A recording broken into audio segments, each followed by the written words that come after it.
Workers' Party of Brazil that Lula is head of now. So I think that without doubt that he was involved in that sort of thing.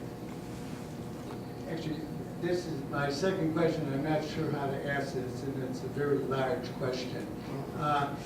If what he did was related to the current agricultural, kind of thing, which is some people think is one of the most significant left activities going on in the world today. My question is, why is it that the French left and his group had whatever kind of influences that have lasted till now, producing something really revolutionary practically, whereas the American left did not have that legacy and does not have anything that has lasted. It's truly something for a big change. Well, I think that the influence that Daniel had in Brazil wasn't so much as a revolutionary from France, but as a revolutionary from the Fourth International. The Fourth International has a long track record of supporting the revolutions in Latin America that go back to the 1970s. And those were when those relationships were forged. So later, when the PT was founded and came to prominence, many of the best activists in the PT were revolutionaries who had been affiliated with the FI or somehow in its orbit, and they knew Daniel. And that was the initial connection. I just think that you can talk about this far more than I can. I think there's also an important problem in the United States compared to other capitalist societies, and that's the level of class consciousness of the American working class. It would fill up at least a thimble. Well, I don't know, well, maybe a little more than a thimble, but it's definitely true that France is probably the most politicized country in the world in general, and the French working class among the most one of the most conscious and the most active, with a very, very rich labor and social protest and revolutionary tradition going back at least to 1789. It's true, the tempo of the class struggle in France has been high, going back to the, not only 1789, but the revolutions of 1848, and certainly the Paris Commune of 1871. And that's one of the things that really influenced not only Bensaïd, that is the legacy of the Paris Commune, but also his parents, particularly his mother, who was very much imbued with the legacy of the Paris Commune.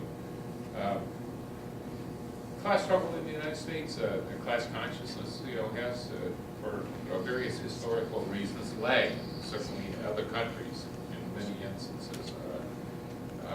It's probably maybe would fill a shot glass rather than a thimble. I don't know.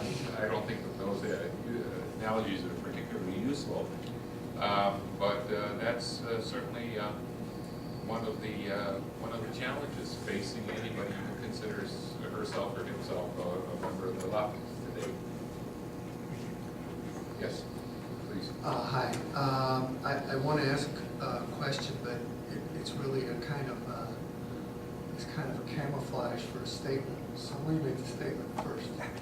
And that is that, in somewhat, I guess, in contradiction to what I just heard, I think the biggest point has to do with the strength of a national ruling class, not the working class in that country.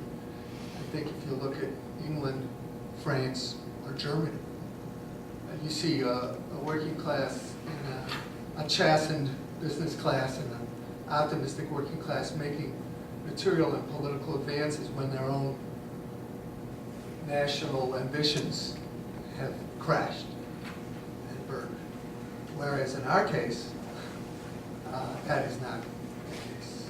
And it seems to me, I'm wondering if Bensaid or any of his colleagues have theorized that for example, you mentioned the lack of class struggle in the U.S. Not true. And most observers looking, say, in 1914 at all the countries I just mentioned would have been as likely to guess that the revolution was the revolution was as near in the U.S. as anywhere else. And I would argue that what changed was our country's ascent to hegemony, or whatever you want to call it, leadership, if you will.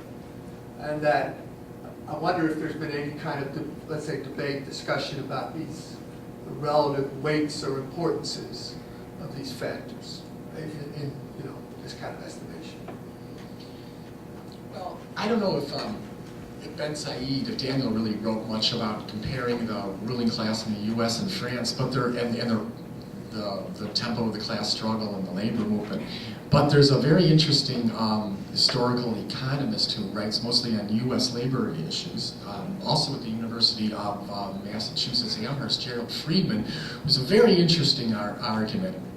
And he says he's looking at the period that you're referring to around 1914, and he's comparing the industrial workers of the world with the CGT, which at that time wasn't a mass confederation. It was a smaller, much smaller, very revolutionary trade organization based on skilled workers. And basically, Friedman was trying to figure out why socialism took a reformism isolated form in the United States and was more mass and revolutionary in France at this period. And he points exactly to what you're suggesting, which is the strength of the state. A weak French state, according to this argument, with divided allies with divided elites in different parties in a parliamentary system in which their strength was diluted,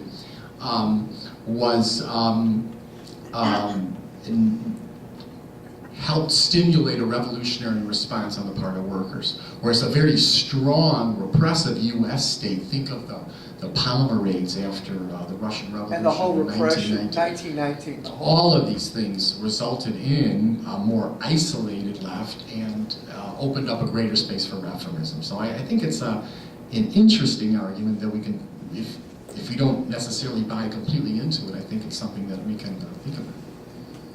Yeah, I think one has to take a look at it really quite dialectically. That is a strong state in the United States. There's absolutely no question about that. And that's understandable because the United States did emerge as the global power. It's certainly looming over all of the others, whether it's the declining British power or certainly Europeans or what have you. So there's no question about that. At the same time, in terms of the relationship of class forces objectively in the United States between the ruling class as reified through its state and the working class, you'll find that there has been a rather regressive,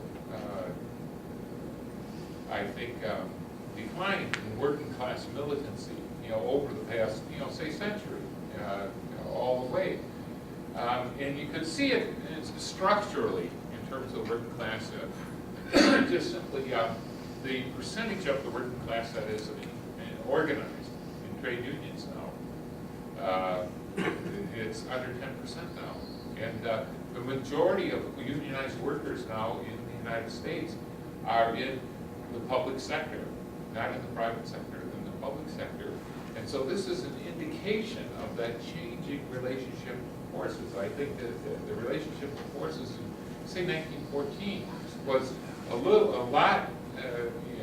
much more even during that period.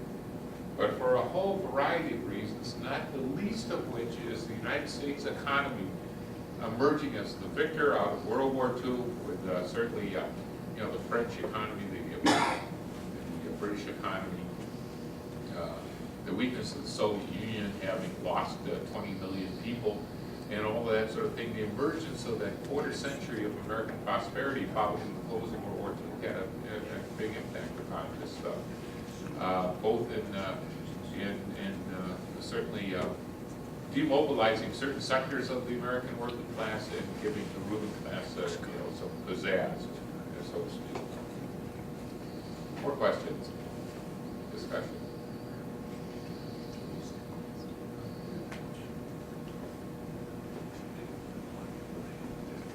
Anybody else want to be on TV? Yes, sir. I was wondering if you could talk a little bit more about any kind of